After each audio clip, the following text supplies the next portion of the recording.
استكمالا لمنظومة الدولة والقيادة المصرية التي تولي اهتماما بالغا بالشباب، لا سيما الشباب المتحمس والمتميز للمشاركة في بناء الوطن، نظمت رحلة تثقيفية وتعليمية إلى ألمانيا لأوائل الثانوية العامة تحت رعاية جريدة الجمهورية والسفارة المصرية ببرلين، حيث استضافت الخارجية الألمانية أوائل الثانوية العامة واستمعوا إلى شرح حول السياسة الخارجية الألمانية والعلاقات الألمانية المصرية. Die deutsch-ägyptische Zusammenarbeit ist ganz ausgezeichnet. Wir haben enge, wunderbare Beziehungen und die Tatsache, dass hier 76 Schüler jetzt kommen, die sehr gutes Abitur gemacht haben in Ägypten und die hier nach Deutschland reisen, ist ein Zeichen dieser engen und guten Beziehungen. إن إحنا برضو نحاول ننمي اقتصاد بلدنا ونشارك إن إحنا نحاول نخلي مصر أحسن بلد في الدنيا. أنا بحلم أفتح مركز علاج إدمان كبير يساهم في حل مشكلة شباب كتير في مصر. أنا بتمنى أخلص بإذن الله جامعتي داخل بيزنس AUC. بتمنى أخلص وأساعد اقتصاد مصر شوية يعني بيزنس. أنا بحلم، أنا عايز أفيد بلدي، عايز بغض النظر عن المجال. طبعا دلوقتي النت بقى فاتح المجالات كتير، فأنا عايز أفيد بلدي في اللي أنا بحبه وغيري يفيدها في اللي بيحبه.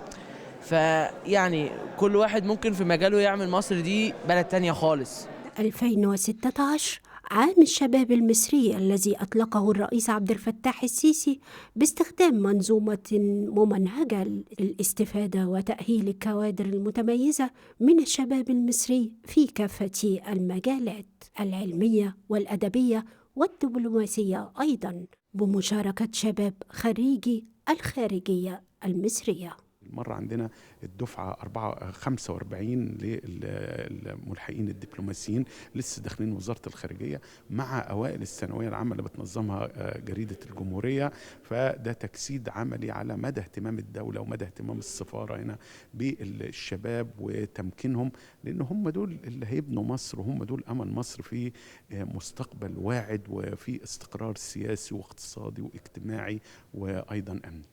أنا بعتقد إن الزيارة ديت زيارة مهمة في تاريخ أو في حياة أي شاب من الشباب، لأنه بتفتح عينيه على حاجات كتيرة مهمة، وأعتقد إن هي بتضيف إليه إضافة جيدة جدا، وأيضا يعني بتنمي شعوره بالانتماء والحب لمصر، عشان بيجي يشوف قد إيه الناس هنا بتقدر مصر وبتحب مصر وشايفة مصر بمنظور تاني خالص.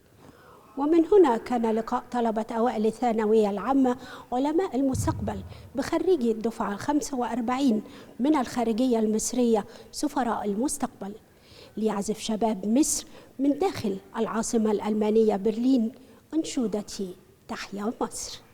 من داخل السفارة المصرية إيمان البكري، النيل الأخبار، برلين. ومن هنا كان لقاء طلبة أوائل الثانوية العامة علماء المستقبل بخريجي الدفعة 45 من الخارجية المصرية سفراء المستقبل ليعزف شباب مصر من داخل العاصمة الألمانية برلين أنشودة تحيا مصر. من داخل السفارة المصرية إيمان البكري، التلفزيون المصري، برلين.